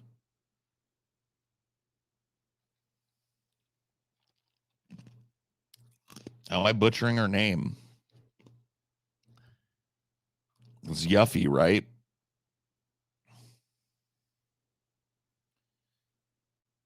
That's what it said on the screen. It said Yuffie. Yuffie? Oh, shut up. No, I'm not calling her Yuffie. It's Yuffie. All right. Here in America, Yuffie spells Yuffie. All right. It doesn't spell Yuffie. All right. You weeaboos. No, stop it. Now, Kate Sith, on the other hand, second dopest character in Final Fantasy history is Kate Sith. All right. His fucking crazy mechanic of gambling and stuff. Yeah. Is it the most optimal way to play the game? No. Does it fuck shit up on the regular? Yes. Especially you build into it and build them all nice and fucking magey. Dude, Kate Sith is a fucking gangster. All right. Second best character in all of Final Fantasy history, Kate Sith. And I guarantee none of you nerds will ever guess. I could give you fucking 2 days. You'd never guess my favorite character because all of you are plebs. All of you are fucking plebs. You don't listen to me. If you've ever listened to me, if you've listened to me talk about Final Fantasy in the past, like if you're a long-time listener and you paid attention, you probably could guess this.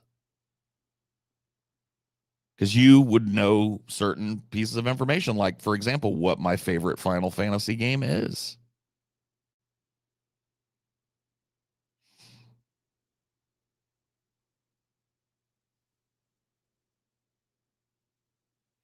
It's not Kefka. I do like Kefka though. Not Locke. What do you think I am, a pleb? Get out of here, Locke. Give me a fucking break. The fact that nobody has even guessed yet. All right, finally. Finally, somebody fucking had the balls to say it.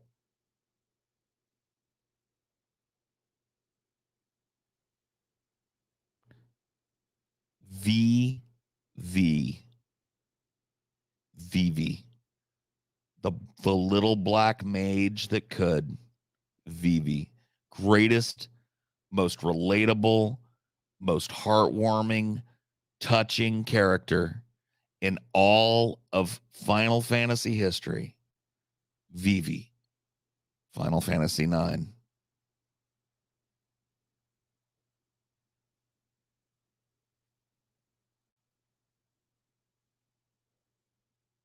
Nine is my favorite Final Fantasy of all time and always will be. It is the most fun of any Final Fantasy game to date. I'm even counting the moderns in that. They're just not as enjoyable. That I loved that game. That game had a vibe. That game, the aesthetics were on point. I loved how it was cartoonish, but not like childish. So it wasn't like dripping in this like angst like Final Fantasy VIII was. Because, dude, Final Fantasy VIII was like angst person. It was like literally the angst of the early millennium personified. It was a bunch of fucking hot, tight leather pants with buckles on it, wearing anime boys running around with gun swords. What a, you know what I mean? Like I like eight. Don't get me wrong, but eight was, eight really was a departure from the fucking Final Fantasy aesthetic, and nine brought it back big. Whole roster of fucking great characters. The protagonist is a cowboy, which kind of I don't like that. I really wish that Zidane wasn't a fucking cowboy. I'll be honest with you, but that's really my only critique of Final Fantasy 9.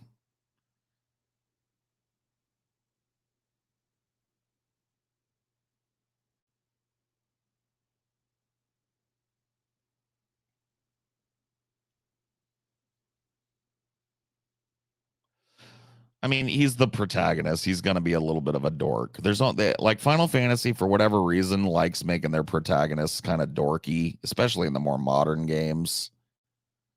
Like you got nerds. Like who was that nerd from 12? What was his name?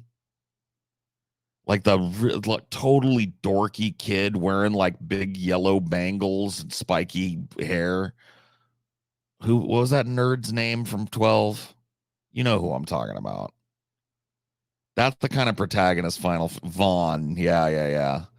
That's the kind of protagonist that fucking Final Fantasy likes to give us, okay? And Zidane is basically that. He's a fucking total dork with a cat tail, you know what I mean? And wears a belly shirt. He's a nerd. He's a total fucking dork, dude. Why do you I don't dislike anime. I dislike the fans of anime. I dislike anime stans that won't shut up about it. I don't have anything really personally against anime. I know that may come as a shock, but it's the people that like anime that make me hate anime. And once again, it's fine if you really like it, but it's just another thing. It's like it is the lens through which you see the world. I really can't be around you. Like if everything out of your mouth is like a reference to a goddamn fucking anime or whatever, or you get defensive if somebody disses on something that you like, and oh my god.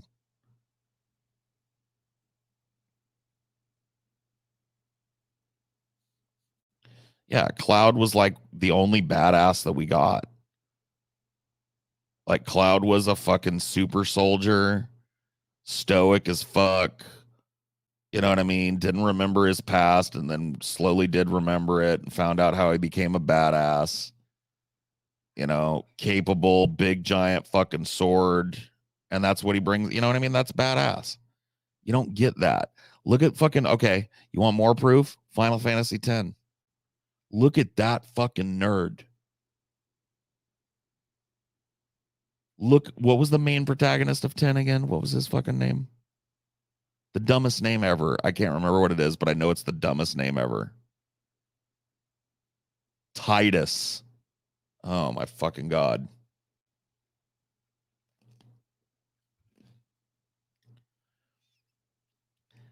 That dude was insufferable. Suffers from exactly the syndrome that I'm describing. The weird, fucking spiky haired, implausible clothes wearing pussy boy. You know what I mean? You didn't see Cloud running around in a belly shirt with fucking golden bangles hanging off of his ears or whatever you know what I mean? Like, Cloud wore tactical fucking armor with that fucking iconic shoulder pad so he could ram motherfuckers before cramming that sword up his ass. You know? Cloud was not fucking around. He was determined. He was capable. He was a badass. And every other goddamn Final Fantasy, you're the dork.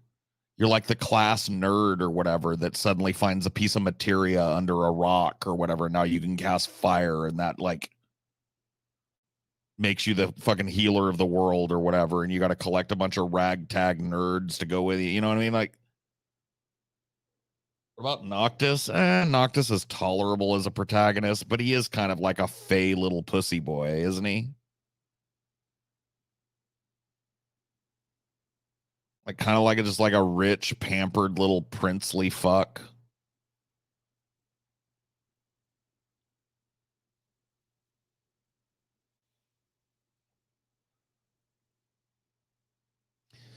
Yeah, I agree. That game is more about the group, and I do like the rest of the group. I even like the fucking nerd with the camera. I thought well, I don't like him, but I thought he added a funny dynamic to the group or whatever.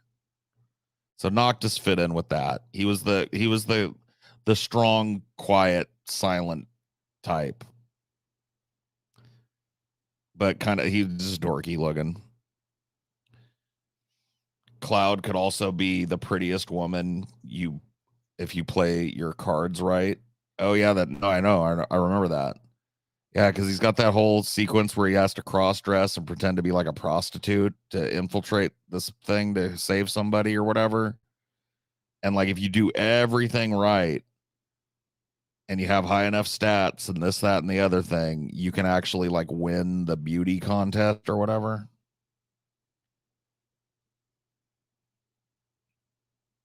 So I didn't say Cloud wasn't good looking. Just because you're good looking doesn't mean you're not a badass. You know what I mean?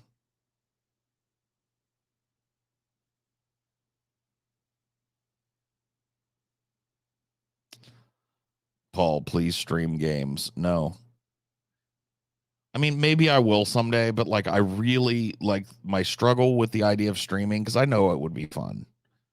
Like I don't know if I would be super successful or whatever. I don't know if I'd garner an audience, but I know I could run a good stream. You know, I could say some funny stuff. We could have some funny playthroughs, do some like role play kind of playthroughs of these American open world RPG style games or whatever. And just have a good time with it. You know what I mean? Like, I know I could do that. It's just that I'm gonna be honest with you guys. I really love playing video games. I really do. It's like, it's my hobby or whatever, if such a thing exists. And I have a really good time with it, and it's relaxing for me, right? It's like something I can do to quiet my mind a little bit and focus me in on something. It's during times when I'm not feeling great, which unfortunately these days is a lot of the time. Well, and has been for a very long time in my life. You know what I mean? I struggle, and so video games has been a constant in my life since I was little. That helped me through that struggle, and I know I'm not alone. You know what I mean? Would you give up the time that you get to spend just chilling with your video games to stream it 24/7, 360 fucking 5? If you didn't have to, you know what I mean? Like it's yeah, would extra money be nice? Sure, but I don't need it. And I do kind of like need an outlet. So what would I do if now video gaming becomes a significant part of my job? You know what I mean? I don't mind doing a thing every once in a while with it, but I don't want to do that streaming shit.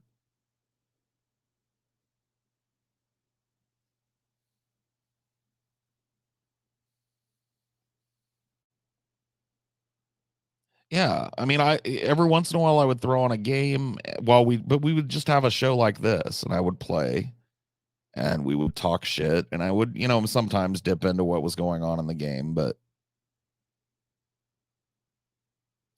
I don't mind doing that every once in a blue moon when the mood strikes me or whatever. But as far as like starting to do Twitch or whatever, I've thought about that, and maybe I will in the future. I'm not writing it off, but that's why I'm hesitant. I'm hesitant to do that because right now video games are a major outlet for me.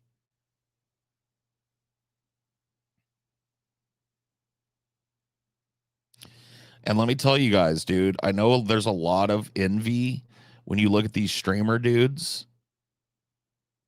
and streamer chicks. Like, I know a lot of people think, like, man, I wish I was doing that more than anything. And that is so cool. What a fun gig. And you know what? I'm not denying it can be. But dude, you have no idea how these people are fucking conducting themselves. And I mean, like, a lot of these people are living in ratty fucking places. They're pretending to be something that they aren't, not just financially, but otherwise. I mean, you give up a lot for that. You know what I mean? That just putting on that mask that you have to do to be a wide entertainer or whatever the fuck is hella tough. Anybody that tells you different is just straight out lying to you. Paul, can I politely ask you done with CFC? Yeah, no. But I'm not sure what its future is. It's look, I'm working on it, guys, and it's not video that I'm working on. There's other stuff to do with Cinema for Cynics that has to be ironed out before I can commit my time to it. And I'm hoping that that works out. If it doesn't, I'll probably do something else. Like, a channel for me is something that I've really been thinking about. I would love to continue doing Cinema for Cynics, but like I said, I don't want to get into it. And it's not rancorous or bad or anything. There's no fighting or anything about it. It's just business stuff. It has to be handled, and that's ongoing. And until that time, I just don't want to devote a bunch of my time to building the channel up until you got to work on the business side of things too, right? So, I'm working on it. And hopefully it works out because I do like the channel. I like talking about movies. And so that's where it's at, man. And I'm sorry I can't give you any kind of date or any kind of like concrete answer on that. But the truth of the matter is, the future of that channel at this point isn't super concrete one way or the other. Like, I don't know how things are going to shake out.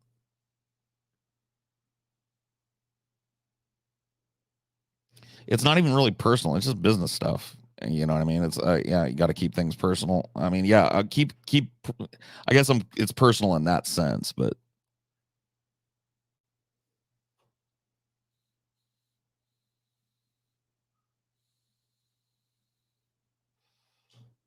oh, you mean like uh yeah, like the video game shit. Yeah.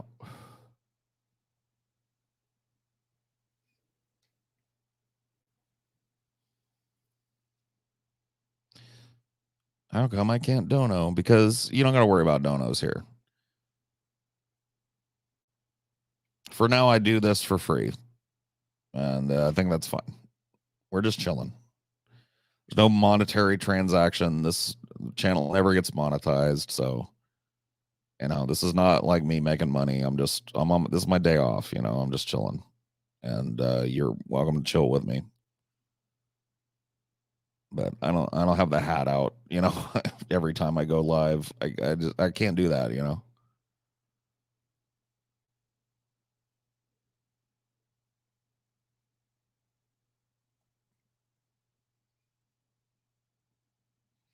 No, I don't like gore fest type of movies that are super explicitly real looking, and like torture porn is what I call it a lot.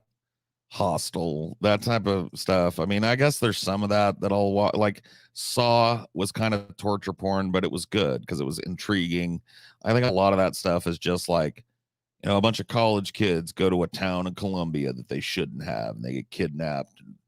sold into sex slavery in a Russian ring, and now you get to watch them get torn apart by hooks and raped. It's like, no, thanks.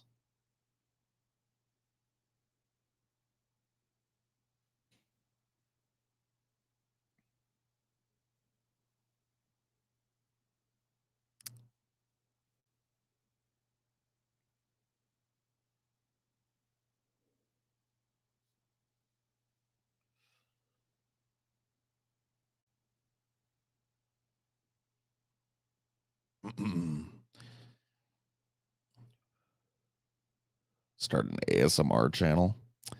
Hi, everybody. This is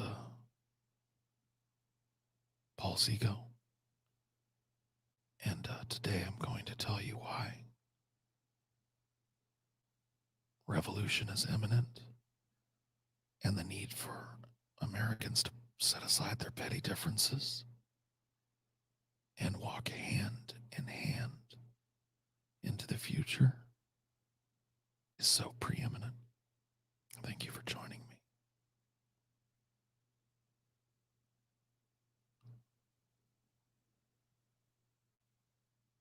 Left-wing ASMR. Hello, workers of the world, unite. This is Paul Zico. Welcome to ASMR Done Left. Today we're going to be talking about the need for a reignition of class consciousness in America and what that will avail us of.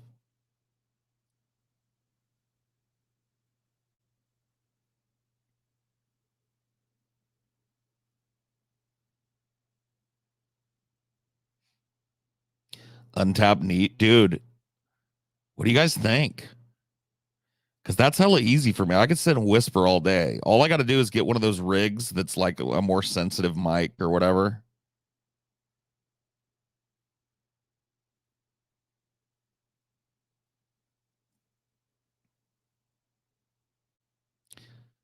Before we get started with tonight's talk, let's do a little deep breathing together. In through your nose, out through your mouth.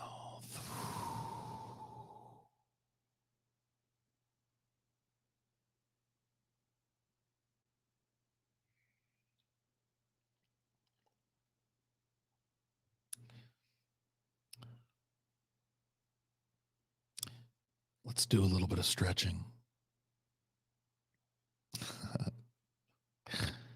Dude, I don't know. I don't think I would derive a whole lot of joy from it, but it would be, I don't know if a lot of that exists. It probably does, honestly.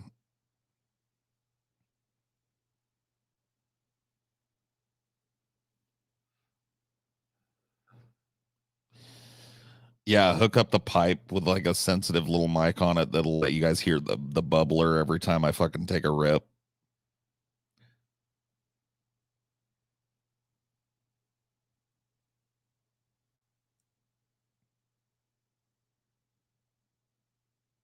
Make it a goal on onion nuggets. No. Nah. All right, I'm gonna get out of here. Thank you guys for chilling. I'll see you on the next one. Goodbye.